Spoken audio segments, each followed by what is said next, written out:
cet après-midi avec notre invité que vous connaissez déjà très bien. Je ne vais pas encore beaucoup parler de lui parce que vous le connaissez déjà.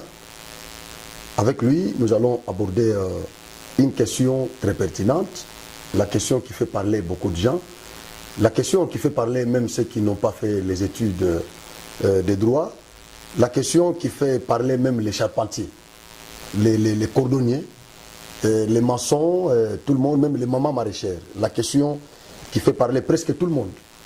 Voilà. La dite question est relative au dossier Matata Pognon et la Cour constitutionnelle. Vous connaissez très bien l'histoire. Nous sommes là en face des deux arrêts de la même Cour constitutionnelle qui pose problème pour ceux qui ne comprennent pas les méandres judiciaires.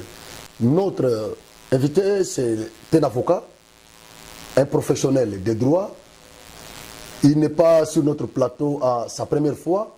Je crois que ça peut être troisième ou quatrième émission que nous faisons avec lui. Et avec lui, souvent, nous abordons les questions très techniques. Très techniques. Nous allons parler de ces deux arrêts. De la Cour constitutionnelle de la RDC. L'arrêt sous RP 0001 du 15 novembre 2021 qui a été rendu par le président de cette Cour constitutionnelle, en l'occurrence Dieudonné Kalouba. Et l'arrêt qui a contredit, le premier arrêt, sous RP 0001, qui a été rendu par le président de cette cour qui avait remplacé Dieudonné Kalouba, cette fois-ci c'est Dieudonné Kamouleté. Arrêt Aircons 18-16 du 18 novembre 2023. Voilà. Nous allons aborder cette question. Pourquoi cette cour pouvait se contredire? Pourquoi la cour pouvait se dédire? L'arrêt a été déjà rendu, la Cour s'était reconnue incompétente pour poursuivre Matata Pognon, qui n'est pas Premier ministre maintenant, et après Dieudonné Kamouleté, qui a été défenestré par le tirage au sort, Dieudonné Kalouba, il prend la Cour, il rend un arrêt qui contredit le premier arrêt de Dieudonné Kalouba. Voilà, nous sommes en face d'un avocat de formation, un professionnel des droits, les pratiquants. Avec lui, nous allons aborder cette question ici. Bonjour, maître Daniel Makolo. Bonjour, monsieur Franck. Je pense que ce n'est pas la première fois que nous vous recevons sur les plateaux de Genor TV. Vous avez déjà beaucoup de fans sur notre chaîne. Là, j'en profite pour saluer votre ami, docteur Tchakampa Badibak. Docteur Albert Tchakampa Badibak. Voilà, c'est vraiment votre ami. Vous avez étudié avec lui? Il faisait la médecine, moi je faisais le droit. Voilà, je crois qu'il est même université.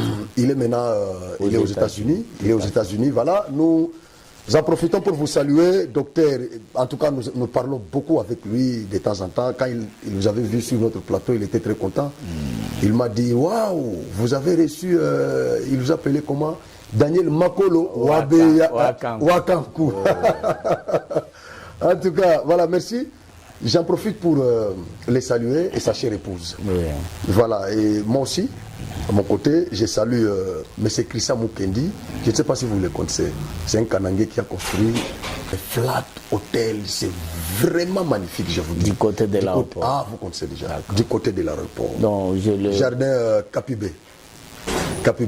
C'est un Kanangé qui aime notre ville quand même. Tout à fait, il mérite aussi mes félicitations. D'accord, vous méritez les félicitations de maître Daniel Makolo, cher Christian Mukendi. Il aime souvent qu'on l'appelle Mukendi et non Mukendi. Je ne vais pas massacrer quelques éléments de votre nom. Mukendi, voilà. Avec vous, nous allons aborder une question très pertinente. Une question qui fait parler beaucoup de gens. Même ceux qui ne comprennent pas les méandres judiciaires veulent toujours en parler.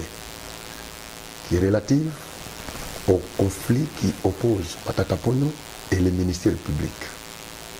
Il y a eu des arrêts, je pense, dans mon introduction, vous avez suivi. Tout à fait. Il y a eu des arrêts, l'arrêt du 15 novembre 2021 et l'arrêt Aircons 18-16 du 18 novembre 2023. Et pourtant, les arrêts de cette cour ne sont pas susceptibles d'aucun recours. Ça s'est passé comment pour qu'on en arrive là? Merci, Monsieur Franck. Il est certain qu'au regard de la Constitution, au regard de la loi organique, également, les arrêts de la Cour constitutionnelle sont insusceptibles de voie de recours. C'est-à-dire, on ne peut pas aller en appel contre ces arrêts, on ne peut pas former opposition, donc il n'y a pas de voie de recours. Et cependant, comme le droit est un, il y a la possibilité de faire ce qu'on appelle le revirement. Et c'est ce que la Cour constitutionnelle a eu à faire. Vous savez que le droit est dit par les hommes, partout au monde. Aux États-Unis, en France, partout le droit est dit par les hommes qui peuvent à un moment constater que la position qui a été prise par la Cour à une certaine période par rapport à un tel dossier, et surtout que chaque dossier se suffit, cette décision-là, nous n'avons pas dit les bons droits, alors la juridiction des jugements fait ce qu'on appelle le revirement. C'est-à-dire, elle revient sur sa propre décision, cette fois-ci, pour donner une bonne position judiciaire. Donc cela est reconnu à un tribunal, à une cour, et dans les cas sous examen, à la Cour constitutionnelle. Donc ce que la Cour constitutionnelle a fait comme revirement, c'est du bon droit. Les revirements des jurisprudences. Non, c'est-à-dire, oui, on revient sur sa propre décision. Pour dire, comme il n'y a pas de voie de recours, ce qui a été dit là, nous sommes rendus compte que la position n'était pas bonne, alors nous revenons. Et nous-mêmes. Cela peut-il être considéré comme une erreur matérielle?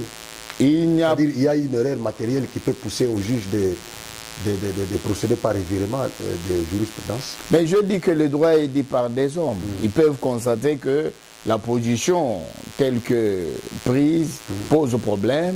Il faut revenir sur une bonne position de droit. Parce que déjà, la remata tampon influençait négativement le rouage politique. On s'est demandé, c'est que tous les politiciens qui auraient à commettre les forfaits, que ce soit devant la Cour, donc justiciable de la Cour, justiciable de la Haute Cour, justiciable de la Cour constitutionnelle, le problème va se poser par rapport à ce qui est passé. Donc, c'était déjà une mauvaise position. Maintenant, donc vous condamnez l'arrêt sous RP 0001 de Kalouba. Mais ce n'était pas une bonne position, c'est-à-dire que la composition Kamouleta est revenue sur le même arrêt cette fois-ci pour faire ce que nous appelons en droit revirement. Donc c'est le droit qui reconnaît cela et c'est la bonne position du droit par rapport à cela. Mais selon le professeur Ogi Mampouya, la Cour dans cette interprétation s'est attribué des pouvoirs qui ne sont pas du domaine du droit et qui sont contre les gammes. Selon ce professeur ici, il considère que la Cour, les juges de la Cour étaient allés au-delà. Donc selon lui, la Cour ne pouvait pas procéder par les revirements. Bon, et ça c'est son point de vue. Il donne un point de vue en tant que doctrinaire, en tant que professeur, mais une jurisprudence est au-dessus de la doctrine. Et ici, quand moi je parle en tant que praticien de droit, quelqu'un peut être professeur, mais pas praticien de droit. Il reste au niveau des théories. Mais au niveau de la pratique, lorsqu'on parle de revirement, c'est du bon droit. Et je dis, le revirement n'est pas seulement une création congolaise, n'est pas une innovation congolaise, n'est pas une innovation de la Cour constitutionnelle. Ça concerne les cours et tribunaux. Donc même un tribunal pouvait revenir sur sa propre position parce que il n'est pas lié à ça.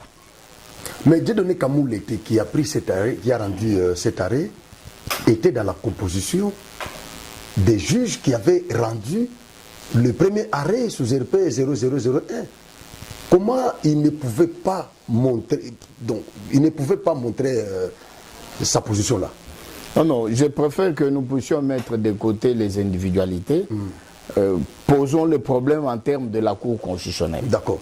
Donc, parce que le débat judiciaire, le débat juridique, ne doit pas s'intéresser à des individus. Des individus. Encore qu'un individu ne peut pas faire le revirement, c'est la Cour qui le fait, c'est le tribunal qui le fait. Alors, dans la souveraineté, parce que la Cour constitutionnelle est souveraine, tout comme n'importe quel tribunal est souverain, comme il n'est pas lié, donc le tribunal n'est pas lié à sa propre jurisprudence, la Cour constitutionnelle également n'est pas liée, elle peut revenir.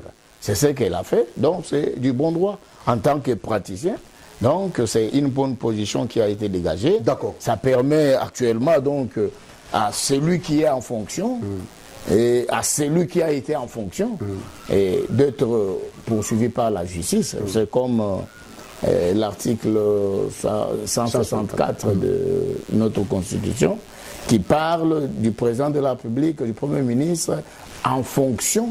Donc, dans l'exercice de leur fonction ou à l'occasion. Voilà. Alors, lorsque on utilise déjà la conjonction ou à l'occasion, c'est-à-dire c'est le passé. Donc, la conjonction de subordination. Donc, ici, nous ne sommes plus dans l'exercice, c'est à l'occasion. Donc, quand il en avait l'occasion. Vous avez été. Lorsqu'on dit à l'occasion de, c'est un passé. Donc, ce n'est plus le présent. C'est-à-dire, le premier arrêt